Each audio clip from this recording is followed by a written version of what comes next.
ನಿಮಗೆ ಗೊತ್ತಾ ರನ್ನಿಂಗ್ ಓಡೋ ಟೈಮಲ್ಲಿ ನಿಮಗೆ ಹೊಟ್ಟೆ ಎದಕ್ಕೆ ನುಸ್ತೈತೆ ಅಂತ? ಸೊ ಈ ವಿಡಿಯೋವನ್ನು ಕಂಪ್ಲೀಟಾಗಿ ನೋಡಿ.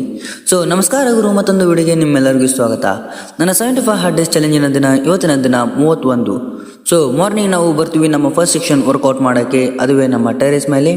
ಬಂದಾದಮೇಲೆ ನಮ್ಮ ಫಸ್ಟ್ ಸೆಕ್ಷನ್ ಪುಷಪ್ಸು ಮತ್ತು ಸ್ಟ್ರೆಚಿಂಗ್ ಅದೆಲ್ಲ ಆದಮೇಲೆ ನಾವು ಪುಲ್ಲಪ್ಸ್ ಹೊಡಿತೀವಿ. ಪುಲ್ಲಪ್ಸ್ ಎಲ್ಲ ಹೊಡೆದಾದ್ಮೇಲೆ ನಾವು ಮನೆಗೆ ಹೋಗ್ತೀವಿ. ಮನೆಗೆ ಹೋದಾದ್ಮೇಲೆ ನಮ್ಮ ಕ್ರಿಯೇಟಿನ್ ತೊಗೊತೀವಿ ಇವತ್ತಿನ ಫಸ್ಟ್ ಸೆಕ್ಷನ್ದು.